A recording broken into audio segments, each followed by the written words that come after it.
ನಮಸ್ಕಾರ. ನಾನು ಎಂ.ಪಿ. ಬಡಿಗೆ, ಸಮಾಜಶಾಸ್ತ್ರದ ಉಪನ್ಯಾಸಕ, ಬಿ.ವಿ. ಸಂಘದ ಬಸವೇಶ್ವರ ಪದವಿ ಪೂರ್ವ ಕಲಾ ಮಹಾವಿದ್ಯಾಲಯ, ಬಾಗಲಕೋಟ್. ವಿದ್ಯಾರ್ಥಿಗಳೇ, ಇಂದು ಭಾರತದಲ್ಲಿ ಇಸ್ಲಾಂ ಧರ್ಮ ಎಂಬ ವಿಷಯದ ಕುರಿತಾಗಿ ಒಂದಿಷ್ಟು ವಿಚಾರಗಳನ್ನು ತಮ್ಮ ಮುಂದೆ ಪ್ರಸ್ತಾಪ ಮಾಡಲಿಕ್ಕೆ ಬಯಸ್ತಾ ಇದ್ದೇನೆ. ಮೊಹಮ್ಮದ್ ಪೈಗಂಬರ್ ಅವರಿಂದ ಸ್ಥಾಪಿಸಲ್ಪಟ್ಟಿರತಕ್ಕಂಥ ಇಸ್ಲಾಂ ಧರ್ಮವು ಜಗತ್ತಿನ ಪ್ರಮುಖ ಧರ್ಮಗಳಲ್ಲಿ ಎರಡನೇ ದೊಡ್ಡ ಧರ್ಮವಾಗಿದೆ. ಹಿಂದೂ ದೊರೆಗಳ ಪ್ರೋತ್ಸಾಹದೊಂದಿಗೆ ಶಾಂತಿಯುತವಾಗಿರತಕ್ಕಂಥ ಮಾರ್ಗದ ಮೂಲಕ ಇಸ್ಲಾಂ ಧರ್ಮವು ಭಾರತವನ್ನು ಪ್ರವೇಶ ಮಾಡಿತು. ಮಲಬಾರಿನ ಜಾಮುರಿನ್ ಎಂಬ ದೊರೆ ಮುಸ್ಲಿಂ ವ್ಯಾಪಾರಿಗಳನ್ನ ಸ್ವಾಗತ ಮಾಡಿಕೊಳ್ಳುವುದರ ಜೊತೆಗೆ ಅಲ್ ಹಿಲೇರಿ, ಕಲ್ಲಿಕೋಟೆ ಮತ್ತು ಕ್ವಿಲಾನ್ ಎಂಬ ಸ್ಥಳಗಳಲ್ಲಿ ನೆಲೆಯೂರಲು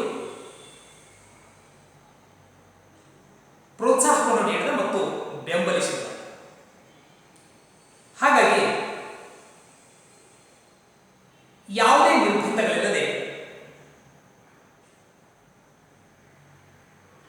ಭಾರತದಲ್ಲಿ ಮುಸ್ಲಿಮರು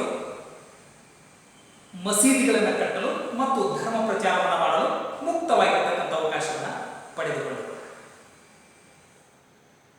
my dear students, today I would like to present the topic Islam in India.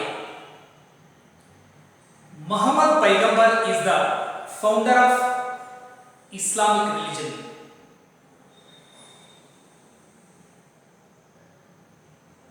Islam is the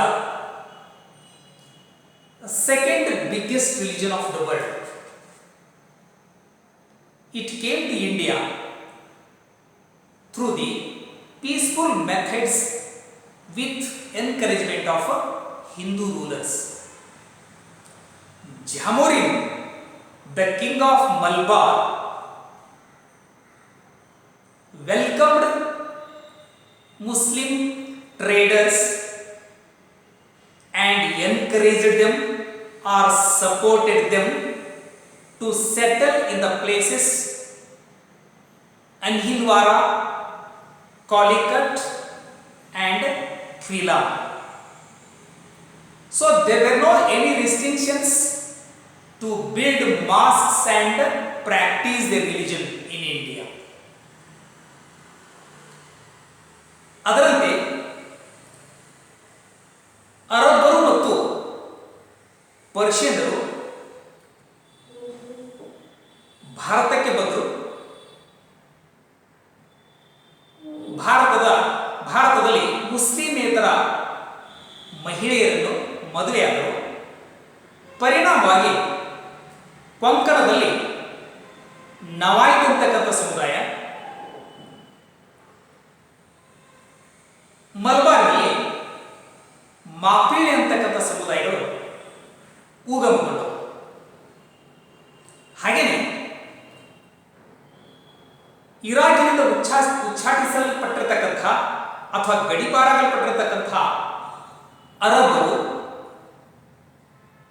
Tamil ಮಹಿಳೆಯರೊಂದಿಗೆ ವೈವಾಹಿಕ ಸಂಬಂಧವನ್ನು ಬೆಳೆಸಿದರು. ತತ್ಪರಿಣಾಮವಾಗಿ ಲಬ್ಬೆ ಅಂತಕ್ಕಂಥ ಮತ್ತೊಂದು ಸಮುದಾಯವು ಬೆಳವಣಿಗೆಯಾಯಿತು. Arab and Persian immigrants came to India and they got married non-Muslim women. As a result of that, Navaite community in Konkan, Mapille community in Malabar originated or emerged. And also Arabs, those exiled from the Iraq, they got Tamil women. As a result of that, Labbe, Labbe community originated from union of Tamil women and Arabs. And also,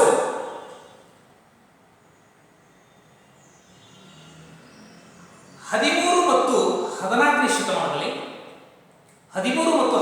ಶತಮಾನದಲ್ಲಿ ಕೆಲವು Muslim ಸಂಘಟನೆಗಳು ಅಥವಾ ಸಂಸ್ಥೆಗಳು ಇಸ್ಲಾಂ ಧರ್ಮ ಪ್ರಚಾರದಲ್ಲಿ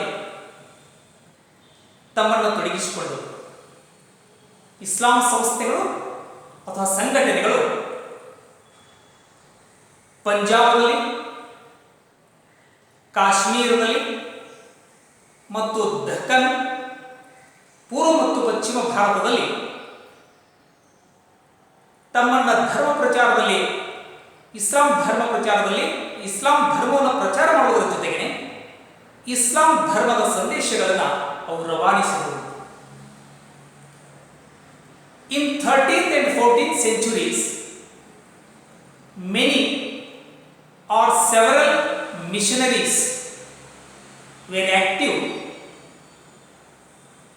in Punjab, Kashmir, Deccan, Eastern and Western India. And these missionaries transmitted message of Islam. These missionaries transmitted the message of Islam through love.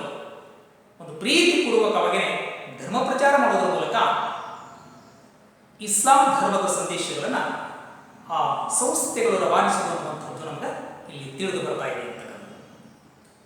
ಹಾಗೆಯೇ ಇಸ್ಲಾಂ ನಿಯಮದ ಪ್ರಕಾರ, ಇಸ್ಲಾಂ ಧರ್ಮ ಸಿದ್ಧಾಂತದ ಪ್ರಕಾರ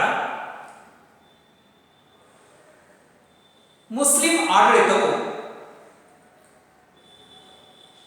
ಮುಸ್ಲಿಮೇತರರಿಗೆ 4 ಆಯ್ಕೆಗಳನ್ನು ನೀಡಿತ್ತು. 3 options according to Islamic rule, according to Islamic doctrine. 3 options were given to non-Muslims, or 3 options were put before non-Muslims. 4 ಪ್ರಮುಖವಾಗಿರತಕ್ಕಂಥ ಒಂದು ಆಯ್ಕೆಗಳ 3 ಪ್ರಮುಖವಾಗಿರತಕ್ಕಂಥ ಇಲ್ಲಿ ಆಯ್ಕೆಗಳನ್ನು ಇಸ್ಲಾಮಿಕ್ ಒಂದು ಆಡಳಿತ ಮುಸ್ಲಿಮೇತರ ಮೇಲೆ ಮುಸ್ಲಿಮೇತರಿಗೆ 3 ಆಯ್ಕೆಗಳನ್ನು ನೀಡಿತ್ತು. ಆ 3 ಆಯ್ಕೆಗಳಲ್ಲಿ ಮುಸ್ಲಿಮೇತರಾಗಿರ್ತಕ್ಕಂಥವರು ಬೇಕಾದ ಒಂದನ್ನು ಅವರು ಅನುಸರಿಸಬೇಕು ಅಂತಕ್ಕಂಥದ್ದು. ಮೊದಲೇ ಒಂದು ಆಯ್ಕೆ, ಇಸ್ಲಾಂ ಧರ್ಮವನ್ನು ಸ್ವೀಕರಿಸಬೇಕು ಮತ್ತು ಒಪ್ಪಿಕೊಳ್ಳಬೇಕು ಅಂತಕ್ಕಂಥ ಮೊದಲನೇ ಆಯ್ಕೆ. ಮುಸ್ಲಿಮೇತರರು ಇಸ್ಲಾಂ ಧರ್ಮವನ್ನು ಸ್ವೀಕರಿಸಬೇಕು ಮತ್ತು ಒಪ್ಪಿಕೊಳ್ಳಬೇಕು. ಎರಡನೇ ಆಯ್ಕೆ, ಜಿಜಿಯಾ ಮತ್ತು ಖರಾಜ್ ಅಂತಕ್ಕಂಥ ತೆರಿಗೆಗಳನ್ನು ನೀಡುವುದರ ಮೂಲಕ ದಿಮ್ಮಿಗಳಾಗತಕ್ಕಂಥದ್ದು. ಜಿಜಿಯಾ ಮತ್ತು ಖರಾಜ್ ಅಂತಕ್ಕಂಥ ತೆರಿಗೆಗಳನ್ನು, ಜಿಜಿಯಾ ಅಂತಂದ್ರೆ ತಲೆಗಂದಾಯ, ಖರಾಜ್ ಅಂತಕ್ಕಂಥ ತೆರಿಗೆ ಭೂಮಿ ಮತ್ತು ಆಸ್ತಿಪಾಸ್ತಿಗಳ ಮೇಲೆ ಹೇರತಕ್ಕಂಥ ಒಂದು ತೆರಿಗೆ. ಈ 2 ತೆರಿಗೆಗಳನ್ನು ಮುಸ್ಲಿಮೇತರರು ನೀಡುವುದರ ಮುಖಾಂತರವಾಗಿ ಇಸ್ಲಾಂ ಆಳ್ವಿಕೆಯಿಂದ ರಕ್ಷಣೆಯನ್ನು ಪಡಿಬೇಕು ಅಂತಕ್ಕಂಥದ್ದು. ಯಾರು ಈ 2 ತೆರಿಗೆಗಳನ್ನು ಇರ್ತಾರೆ ಅವರು ಮುಸ್ಲಿಂ ಆಳ್ವಿಕೆಯಿಂದ ರಕ್ಷಣೆಯನ್ನು ಪಡೆದುಕೊಳ್ತಾರ ಅಂತಕ್ಕಂಥದ್ದು. ದಿಮ್ಮಿ means a non-Muslim is protected by Islamic State by paying jizya and kharaj, tax on land and property.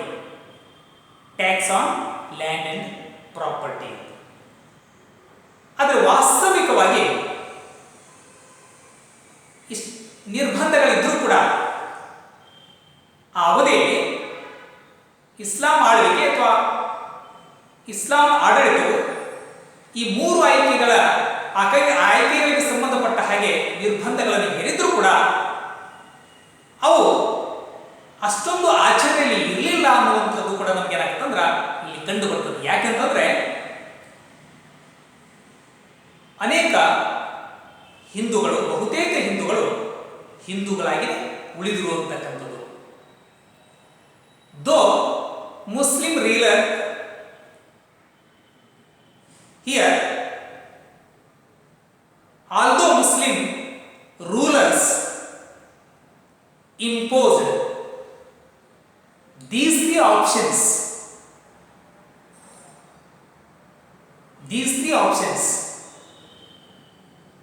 but actually they didn't happen strictly, because majority of people remained Hindus. And also ಇನ್ನೊಂದು ಪ್ರಮುಖವಾಗಿರತಕ್ಕಂಥ ವಿಚಾರವನ್ನು ನಾನು ಇಲ್ಲಿ ಹೇಳೋದಕ್ಕೆ ಬಯಸ್ತಾ ಇದ್ದೇನೆ. ಕ್ರಮೇಣವಾಗಿ ಹಿಂದೂಗಳು ಭಾರತೀಕರಣಗೊಳ್ಳಲಿಕ್ಕೆ ಪ್ರಾರಂಭ ಮಾಡಿದರು. ಕ್ರಮೇಣವಾಗಿ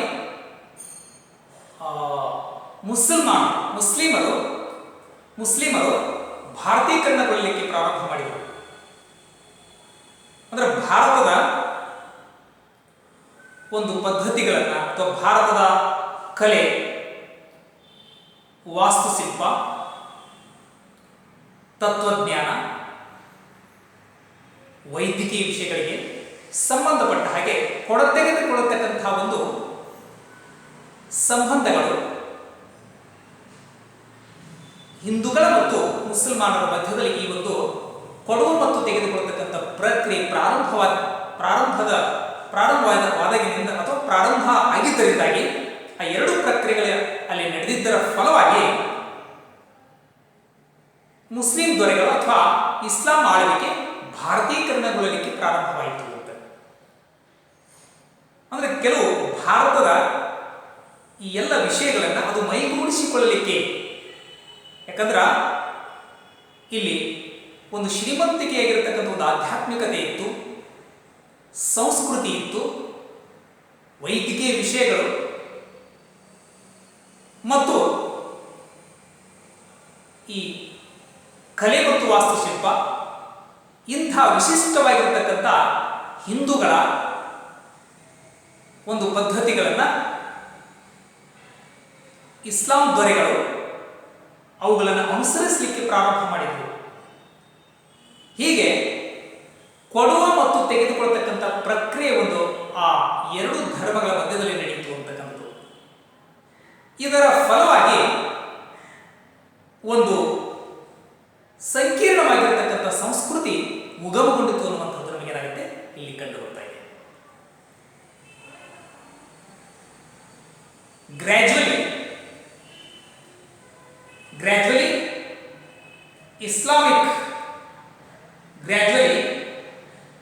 Islamic was being Indianized. Gradually Islamic was being Indianized.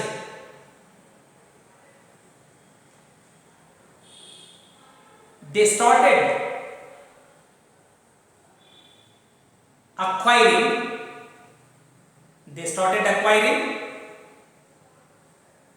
some distinctive characteristics.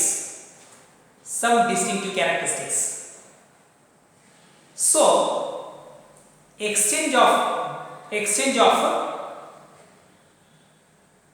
the process of exchange of give and take,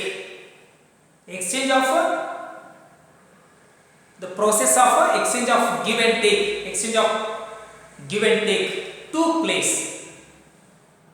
ಕೊಡುವ ಮತ್ತು ತೆಗೆದುಕೊಳ್ಳತಕ್ಕಂಥ ಪ್ರಕ್ರಿಯೆ ಆ ಎರಡು ಧರ್ಮದಲ್ಲಿ ನಡೀತು ಅಂತಕ್ಕಂಥದ್ದು.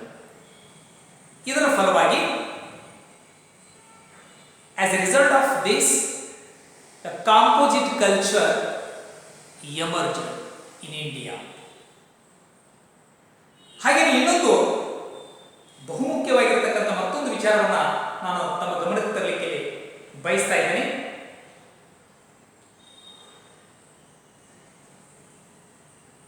ಈ ಅವಧಿಯಲ್ಲಿ ಭಾರತದಲ್ಲಿ ಇಸ್ಲಾಂ ಆಳ್ವಿಕೆ ಇದ್ದಾಗಲೂ ಕೂಡ ಹಿಂದೂ ದೊರೆಗಳ ಆಳ್ವಿಕೆ ಸಂಪೂರ್ಣವಾಗಿ ಕೊನೆಗೊಂಡಿರಲಿಲ್ಲ ಅಂತಕ್ಕಂಥದ್ದು. After the establishment of Islam power, the Hindu rule never came to an end,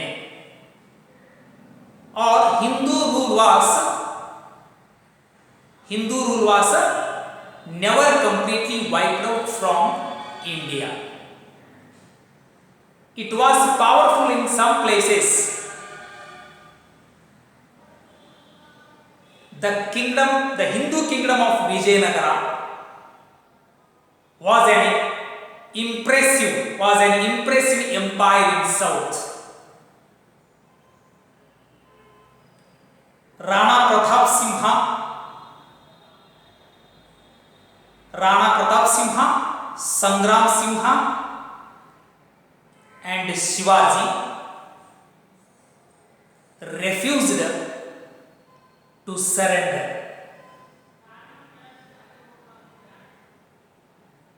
ಇಸ್ಲಾಂ ಆಳ್ವಿಕೆ ಇದ್ದಾಗಲೂ ಕೂಡ ಹಿಂದೂ ಒಂದು ಆಳ್ವಿಕೆ ಸಂಪೂರ್ಣವಾಗಿ ಕೊನೆಗೊಂಡಿರಲಿಲ್ಲ ಅನ್ನುವಂಥದ್ದು. ಯಾಕಂದರೆ ವಿಜಯನಗರ ಸಾಮ್ರಾಜ್ಯವು ಈ ಸುಲ್ತಾನರ ಅವಧಿಯಲ್ಲಿ ಮೊಘಲರ ಕಾಲದಲ್ಲಿ during the period of Mughals, the great kingdom of Vijayanagara was powerful in the south. ದಕ್ಷಿಣದಲ್ಲಿ ವಿಜಯನಗರ ಸಾಮ್ರಾಜ್ಯವು ಒಂದು ಪ್ರಬಲವಾಗಿರತಕ್ಕಂಥ ಸಾಮ್ರಾಜ್ಯವಾಗಿತ್ತು ಅನ್ನುವಂಥದ್ದು. ರಾಣಾ ಪ್ರತಾಪ್ ಸಿಂಹ, ಸಂಗ್ರಾಮ್ ಸಿಂಹ ಮತ್ತು ಶಿವಾಜಿ ಅಂತಕ್ಕಂಥ ಮಹಾನ್ ರಾಜರು, ಪ್ರಬಲ ರಾಜರು ಇಸ್ಲಾಂ ಆಳ್ವಿಕೆಯನ್ನು ಸಂಪೂರ್ಣವಾಗಿ ಅವರು ತಿರಸ್ಕರಿಸಿದರು ಮತ್ತು ವಿರೋಧಿಸಿದರು ಅನ್ನುವಂಥದ್ದು ಕೂಡ ನಮಗೇನಾಗುತ್ತೆ ಇತಿಹಾಸದ ಮೂಲಕ ಇಲ್ಲಿ ತಿಳಿದು ಬರ್ತಾ ಇದೆ ಅಂತಕ್ಕಂಥದ್ದು. ಇನ್ನೊಂದು ಬಹುಮುಖ್ಯವಾಗಿರತಕ್ಕಂಥ ವಿಚಾರ ಏನು ಅಂತಂದ್ರೆ, there were some differences among Muslims. ಮುಸಲ್ಮಾನರಲ್ಲೇ ಒಂದಿಷ್ಟು ವ್ಯತ್ಯಾಸಗಳನ್ನು ನಾವಿಲ್ಲಿ ಕಾಣ್ತೀವಿ ಅಂತಕ್ಕಂಥದ್ದು. ಅಲ್ಲಿ ಎರಡು ಉಪಪಂಗಡಗಳು ಕೂಡ ಇವೆ. ಅಶ್ರಫ್ ಮತ್ತು ಅಜ್ಲಫ್ ಅಂತಕ್ಕಂಥದ್ದು. ಅಶ್ರಫ್ ಮತ್ತು ಅಜ್ಲಫ್ ಅಂತಕ್ಕಂಥದ್ದು. ಅಶ್ರಫ್ ಅಂತಕ್ಕಂಥ ಸಮುದಾಯ, ಅಶ್ರಫ್ ಅಂತಕ್ಕಂಥ ಒಂದು ಗುಂಪಿಗೆ ಸೇರಿರ್ತಕ್ಕಂಥವರು, ಇವರು ಮೂಲ ಮುಸ್ಲಿಮರು, ವಿದೇಶಿ ಮುಸ್ಲಿಮರು ಅಂತಕ್ಕಂಥದ್ದು. ಅಜ್ಲಫ್ ಅಂತಂದ್ರೆ ಹಿಂದೂ ಕೆಳಜಾತಿಗೆ ಸಂಬಂಧಪಟ್ಟಿರ್ತಕ್ಕಂಥವ್ರು ಮತಾಂತರಗೊಂಡಿರುವಂಥದ್ದು. ಹಿಂದೂ ಕೆಳಜಾತಿಯಿಂದ ಮತಾಂತರಗೊಂಡಿರ್ತಕ್ಕಂಥವ್ರನ್ನ ಅಜ್ಲಫ್ ಅಂತ ನಾವೇನ್ ಮಾಡ್ತೀವಿ ಇಲ್ಲಿ ಕರಿತೀವಿ. Converts from Hindu lower Hindu caste, converts from lower Hindu caste are considered as ಅಜ್ಲಫ್ ಅಂತ. ಹೀಗಾಗಿ Ashraf ಅಂತಕ್ಕಂಥವರು they called themselves as superior to ಅಜ್ಲಫ್. Ashraf feel that they are superior. They feel themselves are superior to ಅಜ್ಲಫ್ ಅಂತಕ್ಕಂಥ. ಅಶ್ರಫ್ ಅಂತಕ್ಕಂಥ ಸಮುದಾಯದವರು ತಾವು ಅಜ್ಲಫ್ಗಿಂತ ಶ್ರೇಷ್ಠ ಅನ್ನುವಂಥ ಮನೋಭಾವನೆಯನ್ನು ಅಲ್ಲಿ ಹೊಂದಿರುವಂಥದ್ದು ನಮಗೆ ಕಂಡು ಬರ್ತಾ ಇದೆ. ಇಸ್ಲಾಂ ಧರ್ಮದಲ್ಲಿ ಎರಡು ಪ್ರಮುಖವಾಗಿರತಕ್ಕಂಥ ಪಂಗಡಗಳನ್ನು ನಾವು ಗುರುತಿಸ್ತೀವಿ. ಎರಡು ಪಂಗಡಗಳಿವೆ ಇಸ್ಲಾಂ ಧರ್ಮದಲ್ಲಿ. ಒಂದು ಸುನ್ನಿ, ಇನ್ನೊಂದು ಶಿಯಾ ಅಂತಕ್ಕಂಥದ್ದು. ಸುನ್ನಿ ಮತ್ತು ಶಿಯಾ ಅಂತಕ್ಕಂಥ ಎರಡು ಪಂಗಡಗಳನ್ನು ನಾವು ಇಸ್ಲಾಂ ಧರ್ಮದಲ್ಲಿ ಕಾಣ್ತೀವಿ ಅಂತಕ್ಕಂಥದ್ದು. ಹಾಗೆಯೇ ಇಸ್ಲಾಂ ಆಳ್ವಿಕೆ ಇದ್ದಾಗಲೂ ಕೂಡ ಮತ್ತೊಂದು ವಿಶೇಷ ಏನು ಅಂತಂದ್ರೆ, ಇಲ್ಲಿ ಇಸ್ಲಾಂ ಆಳ್ವಿಕೆ ಇದ್ದಾಗ ಅಥವಾ ಇಸ್ಲಾಂ ಆಡಳಿತದಲ್ಲಿ ಕೆಲವು ಮೇಲ್ವರ್ಗದ ಹಿಂದೂಗಳು ಇಸ್ಲಾಂ ಸಾಮ್ರಾಜ್ಯದ ಆಸ್ಥಾನದಲ್ಲಿ, ಮುಸಲ್ಮಾನರ ಆಸ್ಥಾನದಲ್ಲಿ ಒಂದು ಉನ್ನತವಾಗಿರತಕ್ಕಂಥ ಸ್ಥಾನಮಾನಗಳನ್ನು ಇವರು ಹೊಂದಿದ್ರು ಅನ್ನುವಂಥದ್ದು ಕಂಡು ಬರ್ತಾ ಇದೆ. Some Hindus occupied a high position in the court of Islamic royal court. In Islamic royal court. And also, however, some of the Islam rulers in India understood that